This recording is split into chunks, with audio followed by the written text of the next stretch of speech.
Morning, everyone. I hope everyone's well. Sorry I can't be with you, though to be honest, you probably wouldn't want me there.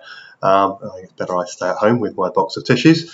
This morning, I've got a couple of quick things to say about the passage that you've just heard, and then what I'll do is I've got a few questions, and you can maybe split into some groups and have a discussion around those things. So, just as a reminder, there we go. This is the passage we're looking at today. Which follows on from the previous bits of 1 Corinthians chapter 1 that Robin has spoken on in previous weeks. So just to put what we're looking at today in context, here we go, here's my little timegram. So we got the first bit of 1 Corinthians chapter 1, which was the introduction. Then last week Robin spoke on the next bit, which is verses 10 to 17, which was on the subject of unity. Then today we're looking at this section here, which is the rest of chapter 1 and all of chapter 2, which is a kind of an interlude. And then Paul circles back to the kind of unity, which is one of his main themes of the letter. One of the reasons why he's writing to the Corinthians about these reports of divisions, of schisms, of factions within the church there. And so the question is, why does Paul suddenly go on this big interlude, quite a long interlude, to be honest, which is kind of quite interesting to think about.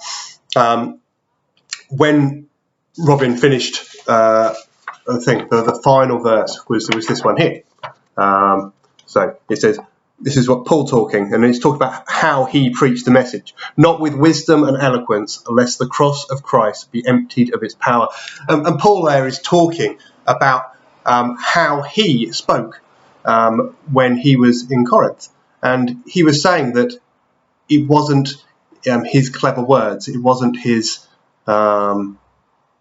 his cleverness that had such a great effect. And he did have a great effect. He was one of the founders of that church.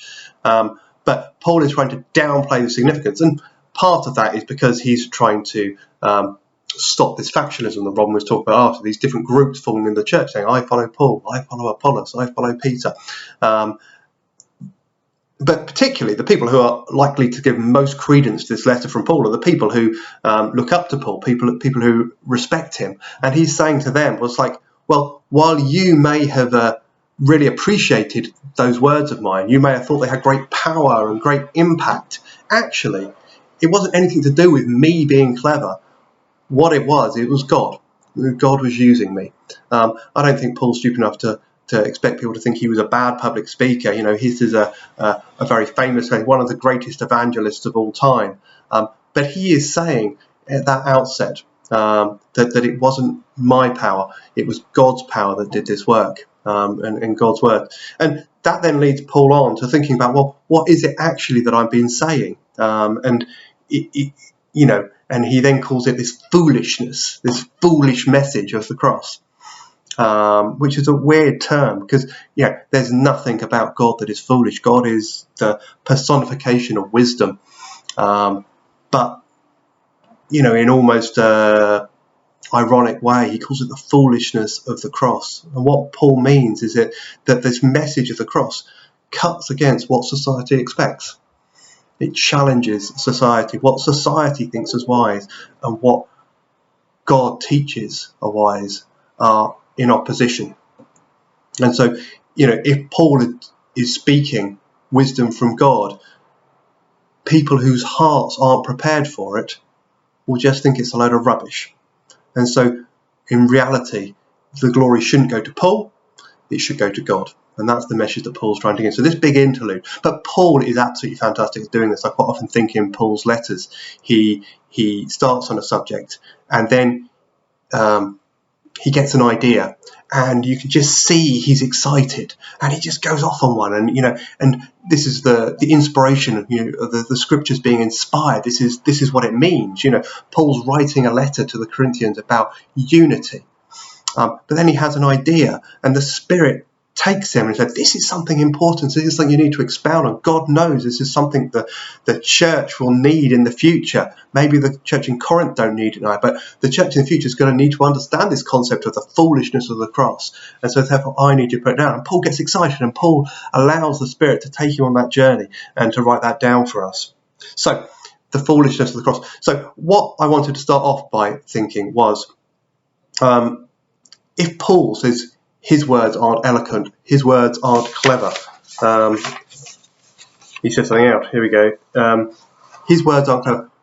What does that mean for us? What does it mean for how we do evangelism? There's another verse that jumped out at me. This is in chapter 2. The person without the Spirit does not accept things that come from God.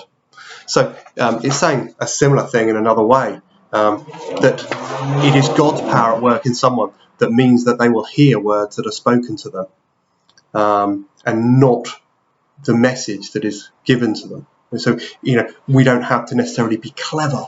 We don't necessarily have to be persuasive. We don't necessarily have all the answers. We need to trust God. So my first question for you today, is this. What do you think effective evangelism looks like? So it'd be great if we could pause the video now, and then once it's paused, you get into groups of 5 or 6 and talk around this. And I've given you a hint at the bottom.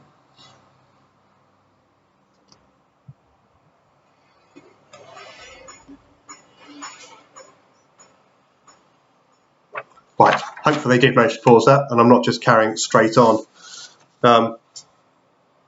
When Paul carries on in the passage, he carries on more generally on this theme of foolishness, and talking about how the Christian message is in an opposition to the norms of society. We might call it today that the Christian ethos is countercultural. That's the word I'm looking for. Countercultural. The things that we think are important as Christians are not what society thinks. And I think this is a really important culture because it's what makes us distinctive as Christians. And I really think it's important that we think about that and understand that. There's a lot of absolutely amazing and lovely people who are not Christians. So, it's not as if only Christians are kind and generous. But there are some things that are fundamentally weird for people who are not Christians that we believe and that inform our behaviour. So I think it's really great to be able to focus on that. So my second question to you guys is this one. What parts of our faith does society find foolish? Okay, so if you can return to your groups, and if the person on AV can stick me on pause again.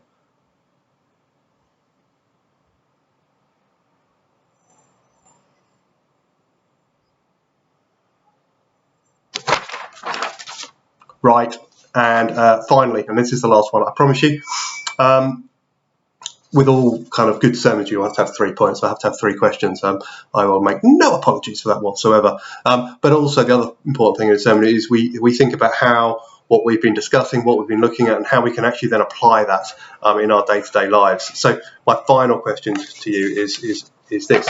What should our practical response be to this? And when I mean this, I've kind of written different things. I mean, we're talking about how society may find us foolish. So, there's a degree of opposition there. And what was the other thing I've written down? Oh, yeah. And how in evangelism, it's God's power that's important, not our own cleverness. So what I'd like you to just turn back to your groups and just discuss is in response to those things, what can we or should we be doing more of? Is that more prayer? Is it more, door knocking? Is it more acts of service and love? Or maybe a combination of all of these. So if you turn back to your groups and have a think and discuss about this, that'd be fantastic.